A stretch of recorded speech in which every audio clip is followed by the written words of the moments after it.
કાયદે ચાલતી ફેક્ટરી પહેલા તો સ્થાનિક પોલીસ, સ્થાનિક તંત્ર, નગરપાલિકા અને હવે વીજ વિભાગ પણ શંકાના દાયરામાં છે। ફેક્ટરીમાં ઇલેક્ટ્રિસિટીનો પુરાવો નષ્ટ કરવા માટે પહોંચેલી MGVCLની ટીમ મીડિયાને જોઈને ભાગી ગઈ। મંજૂરી વગર ચાલતી ફેક્ટરીને વીજ કનેક્શન આપી દીધું હોવાથી હવે MGVCL પણ સવાલોના ઘેરામાં આવી ગયું છે। કેમિકલ ભરેલા પીપની બાજુમાં જ વીજ મીટર હતું કાર્યરત। સ્થાનિકોના મતે નાયબ કાર્યપાલક શૈલેષ કડિયાએ ગેરકાયદેસર રીતે આપ્યું હતું વીજ કનેક્શન। તમામ વિભાગના અધિકારીઓની રહેમ નજર હેઠળ ચાલતું હતું ફેક્ટરીમાં કામ। ઉચ્ચ કક્ષાએથી આ ફેક્ટરી મામલે ઊંડાણપૂર્વક તપાસ કરવામાં આવે તો સમગ્ર મામલો બહાર આવી શકે છે। તો મીટર કનેક્શન કાપવા ટીમ પહોંચી હતી, પરંતુ જેવી જ મીડિયાને જોઈ તરત જ ભાગી ગયા। કેમિકલ પીપની બાજુમાં જ આ વીજ મીટર મૂકેલું હતું। વધુ માહિતી ન્યૂઝ 18 સંવાદદાતા ઉમંગ પાસેથી મેળવીશું। ઉમંગ, હવે તો એ જે જાણકારી મળી રહી છે તે પ્રમાણે કેટલાક કર્મચારીઓની પણ સંડોવણી છે આ સમગ્ર ઘટનામાં। बिल्कुल ચોક્કસથી સિદ્ધાર્થ વાત કરો તો જે પ્રકારે કપડાની અંદર જે વિસ્ફોટ જે બ્લાસ્ટ ફેક્ટરી જે થઈ હતી સમગ્ર બાબતે આજે MGVCLના કર્મચારીઓ મીટર કાઢવા માટે પહોંચ્યા હતા। સવાલ એ થઈ રહ્યો છે સમગ્ર બાબતે સિદ્ધાર્થ વાત કરીએ તો 2021માં ફેક્ટરી બનાવવામાં આવી હતી। ભલે અધિકારીઓ કહી રહ્યા છે ખબર નથી, પરંતુ ખુદ ગૂગલ 2021 થી દેખાઈ આવી છે। 2021માં ફેક્ટરી બનાવવામાં આવી હતી। તે વખત દરમિયાન આ લોકો કલેક્ટર પાસે મંજૂરી માંગવા ગયા હતા, પરંતુ તેમને મંજૂરી આપવામાં ન આવી હતી અને સ્થાનિક લોકોએ પણ વિરોધ કર્યો હતો। પરંતુ થ્રી ફેઝનું કનેક્શન કેવી રીતે આપવામાં આવ્યું, આ ફેક્ટરી કઈ રીતે ચાલતી, તમામ સવાલો ઉભા થઈ રહ્યા છે। આજે MGVCLના અધિકારીઓ ગઈકાલે ઘટના બન્યા બાદ આજે ગયા હતા અને તેનું મીટર કાઢી અને કનેક્શન કાપ્યું હતું। એટલે સવાલ એવો થઈ રહ્યો છે કે ગઈકાલે ઘટના બને છે અને આજે MGVCLના અધિકારીઓ મીટર કાઢવા સાથ જતા રહે છે। એટલે કહી શકાય છે કે ક્યાંક ને ક્યાંક અધિકારીઓની સંડોવણથી આ ફેક્ટરી ચાલતું હોય તેવું સ્પષ્ટ લાગી રહ્યું છે। જી સિદ્ધાર્થ, આભાર સમગ્ર માહિતી બદલ ઉમંગ। જૂનાગઢથી સમાચાર। વિસાવદર અને ખાંભા ગામમાં બોગસ મંડળીના કૌભાંડના આક્ષેપો। મંડળીના પ્રમુખ નીતિન કપુરિયાએ તમામ ગોટાળાના આરોપોને નકાર્યા છે। ખાંભા મંડળીમાં કોઈ પણ પ્રકારનું ધિરાણ થયું નથી એવો દાવો ખોટા આક્ષેપો કરનારને પુરાવા આપવા પડકાર ફેંક્યો। પુરાવા આપનારને પોતાની તમામ મિલકત આપવાની જાહેરાત। વિપક્ષ દ્વારા મુદ્દાને રાજકીય રંગ અપાયો હોવાનો આરોપ। આમ આદમી પાર્ટી ખેડૂતોને ગેરમાર્ગે દોરે છે એવો દાવો। મંડળી ભવિષ્યમાં પણ ચાલુ રહેશે એવો વિશ્વાસ વ્યક્ત કર્યો। આજે મંડળીઓ છે એમાં એક પણ રૂપિયાનું ધિરાણ કરેલ નથી। કોઈ પણ વ્યક્તિ આ ધિરાણ લીધેલું છે એવું સાબિત કરી દે તો હું મારી જે મિલકત જાયદાદ જમીન છે એ એમના ખાતે કરી દઈશ અને આ મંડળી સાથે જે સભાસદો સંકળાયેલા છે એને અમે છૂટા કરી દીધેલા છે અને આ એક રાજકીય ઇસ્યુ બનાવવામાં આવ્યો છે અને મારી રાજકીય છબીને ખરડવાનો પ્રયાસ થઈ રહ્યો છે। પાટણ જિલ્લાના હાજીપુર ગામમાં આધુનિક યુગને શર્મસાર કરતી ઘટના સામે આવી છે। અહીં લગ્નના વરઘોડા દરમિયાન 5 શખ્સોએ વરરાજાને ઘોડા પરથી નીચે પાડી દઈ બેરહેમીથી માર માર્યો હોવાનો આક્ષેપ થયો છે। પીડિત પરિવારના જણાવ્યા અનુસાર હુમલાખોરોએ વરરાજાનો સૂટ ફાડી નાખ્યો। બચાવવા આવેલા કાકા કાકી અને માતા પર પણ હુમલો કરી જાતિસૂચક અપશબ્દો બોલ્યા હતા। ઘટનાને પગલે બંને જૂથ વચ્ચે ભારે તણાવ સર્જાયો છે, જેને પગલે બાલીસણા પોલીસે 5 શખ્સો સામે ગુનો નોંધી ગામમાં ચુસ્ત પોલીસ બંદોબસ્ત ગોઠવી દીધો છે। હાજીપુરના બસ સ્ટેન્ડ અમે વરઘોડો કાઢ્યો હતો અને ગામના ચોકમાં અમે ગરબા રમતા હતા અને ગરબા રમતા સમયે ત્યાંથી નીકળ્યા ઘરે આવવા માટે અને રામુજી ચાનેજી નામના શખ્સે અચાનક જ હુમલો કર્યો।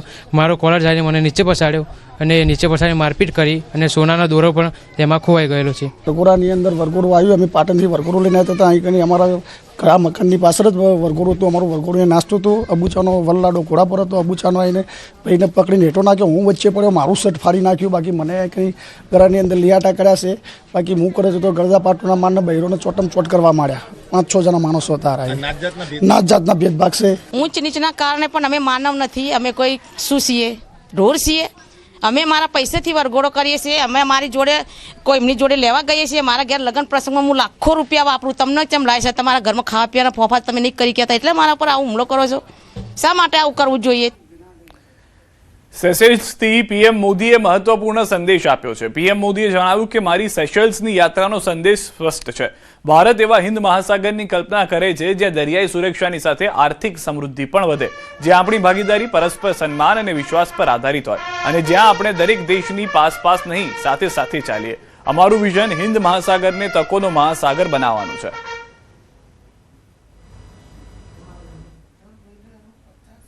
मेरी सेशल की यात्रा का संदेश स्पष्ट है।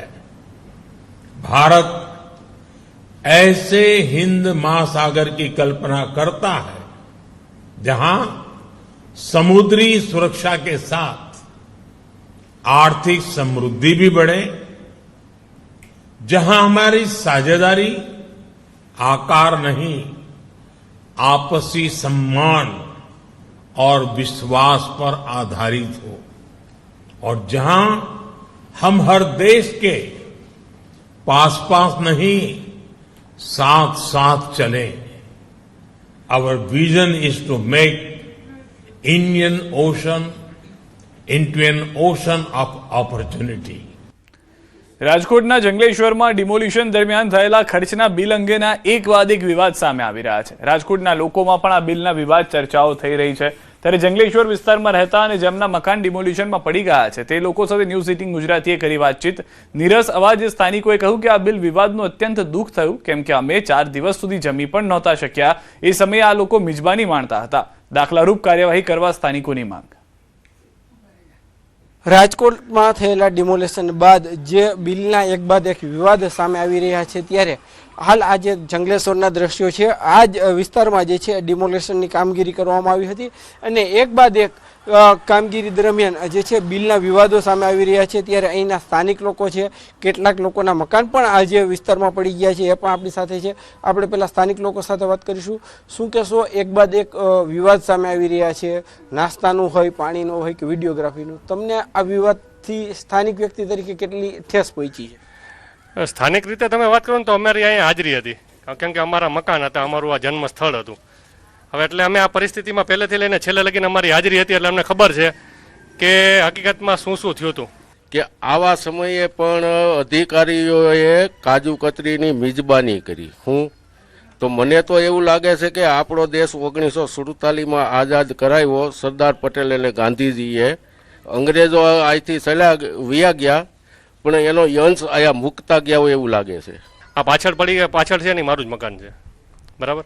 અહીંયા મેં અમારા સ્વજનોને રોતા જોયા છે, અહીંયા મેં આડોશી પાડોશીને રોતા જોયા છે. તો એ બધાય જ્યારે આહુડા લૂતા હોય ને આ લોકો મિજબાની માનતા હોય ને ત્યારે આવું સાંભળીને દુઃખ થાય. તેમની સામે જે છે એ કડક કાર્યવાહી થવી જોઈએ તેવી સ્થાનિકોની માંગ છે. સ્થાનિકોની પીડા પણ છે કે જે ટાઈમે તેઓ ઘર વિહોણા થઈ રહ્યા હતા ત્યારે કેટલાક શખ્સો છે, કેટલાક લોકો છે તે જે છે મોટા મોટા બિલ બનાવવામાં વ્યસ્ત હતા. આવા લોકોને છોડવા ન જોઈએ. તેમને જે છે આવતી પેઢી પણ આવા જે છે કૃત્ય કરતા પહેલા વિચારે તેવું આ સ્થાનિક લોકો જે છે એવી કાર્યવાહીની માંગ કરી રહ્યા છે. હાર્દિક જોશી, ન્યૂઝ 18 ગુજરાતી, રાજકોટ. અમદાવાદના ઉઢવમાં બિલ્ડર દ્વારા કરોડોની છેતરપિંડી આચરવામાં આવી. સિંગરવા ગામમાં આવેલી સ્વસ્તિક હેરિટેજ સ્કીમમાં 2 બિલ્ડર ભાઈઓએ એક જ દુકાન અને મકાનના 2 થી 3 લોકોને દસ્તાવેજ કરી કરોડો રૂપિયાની છેતરપિંડી આચરી હોવાની ફરિયાદ નોંધાઈ. બંને આરોપીઓ કેસી ડેવલપર્સના ભાગીદાર કલ્પેશ ચૌહાણ અને વિનય ચૌહાણ છે, જેમણે સિંગરવામાં સ્વસ્તિક હેરિટેજ સ્કીમ શરૂ કરી હતી. પ્રોપર્ટી સ્કીમની સાથે તેમણે છેતરપિંડીની સ્કીમ પણ શરૂ કરી, જેમાં ફ્લેટના મકાન અને દુકાનો 2 થી 3 વ્યક્તિઓને વેચાણ કરી 3 કરોડથી વધુની રકમની ઠગાઈ કરી. જે મામલે ઉઢવ પોલીસે ગુનો દાખલ કરી 2 આરોપી બિલ્ડર ભાઈઓની ધરપકડ કરી. યોગેશભાઈ બાવચંદભાઈ દેસાઈએ પોતાની ફરિયાદ રૂબરૂ આવીને લખાવેલ છે, જેની અંદર એમણે જણાવેલ છે કે સ્વસ્તિક હેરિટેજની અંદર એમણે 19/12/2024ના રોજ ફ્લેટનું બુકિંગ કરાવેલું હતું અને એ ફ્લેટના બુકિંગની અંદર થોડા દિવસો પછી એ જ્યારે ત્યાં ફરીવાર જોવા ગયા ત્યારે ત્યાં કોઈ ભાડુઆત ભાડે રહેતા હતા. ત્યારે એમના ધ્યાન પર આવ્યું કે જે એમણે ફ્લેટ ખરીદેલા છે એ ફ્લેટ એ બિલ્ડર દ્વારા બીજા કોઈને પણ વેચી નાખવામાં આવેલ છે. ફૂલ પેમેન્ટ અમે આપી દીધેલું અને અમને બાનાખત પણ કરી આપેલું, પણ બાનાખત કર્યા પછી જે છે ને અમને કે દસ્તાવેજ કરવાનું કીધું તો કે દસ્તાવેજ અત્યારે થાય એમ નથી, બીયુ પરમિશન ના આવે ત્યાં લગી દસ્તાવેજ નહીં થાય, બરાબર. તો અમને કીધું સારું હશે ભાઈ. તો એમ કરતાં કરતાં છે ને 2023 આવી ગયું. 2023 સુધી અમને દસ્તાવેજ ના કરી આવ્યું. પછી અમને જાણવા મળ્યું કે અમારી દુકાનો તો બીજાને વેચી મારી. જમ્મુ કાશ્મીરના કટરામાં સીઆઈએસએફના જવાનને લઈ જઈ રહેલા વાહનને ગંભીર અકસ્માત નડ્યો છે. પ્રાથમિક માહિતી મુજબ વાહનની બ્રેક ફેલ થતા અકસ્માત સર્જાયો. આ દુર્ઘટનામાં સીઆઈએસએફના 9 જવાનો ઘાયલ થયા, જેમાંથી 3 જવાનોની હાલત ગંભીર હોવાનું સામે આવ્યું છે. ઘટનાની જાણ થતાં જ રેસ્ક્યુ ટીમ તાત્કાલિક સ્થળ પર પહોંચી ગઈ હતી અને તમામ ઘાયલ સારવાર જે લોકો હતા જવાનો તેમને પ્રાથમિક સારવાર વધુ સારી રીતે મળી શકે તે માટે જમ્મુની ગવર્મેન્ટ મેડિકલ કોલેજમાં ખસેડવામાં આવ્યા છે.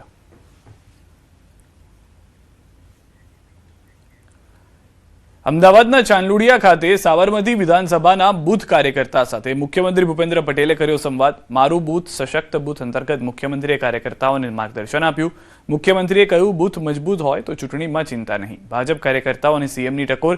દેશમાં 2-4 રાજ્ય બાકી છે, એમાં પણ સત્તા આવશે તો પણ કાર્યક્રમ ચાલુ જ રહેશે. મને પણ ગૌરવ છે કે હું પાર્ટીનો કાર્યકર્તા છું. અને બૂથ મજબૂત તો બધા બૂથ તમારા પોતપોતાના બૂથ મજબૂત કરી દો તમે, તો કોઈ દિવસ ક્યારેય ઇલેક્શનમાં આપણે દોડધામ થાય નહીં. અને પાર્ટી તરીકે આપણા તો કાર્યક્રમો ચાલુ જ રહેવાના.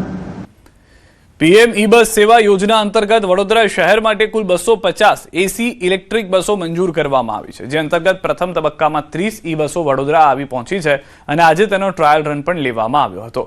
કોર્પોરેશન દ્વારા આગામી 29 જૂનના રોજ GSFC યુનિવર્સિટી ખાતે હાઈ સ્પીડ રેલ કોરિડોર વિષય પર એક પેનલ ચર્ચાનું આયોજન કરવામાં આવ્યું છે. આ કાર્યક્રમમાં રાજ્યના મુખ્યમંત્રી ભૂપેન્દ્ર પટેલ સહિતના મહાનુભાવો ઉપસ્થિત રહેશે અને મુખ્યમંત્રીના હસ્તે જ આ પીએમ ઈ બસ સેવાનો વિધિવત પ્રારંભ કરાવવામાં આવશે. પ્રાથમિક તબક્કે આ બસોના રૂટ પણ નક્કી કરી લેવાયા છે, જે નીચે મુજબ છે.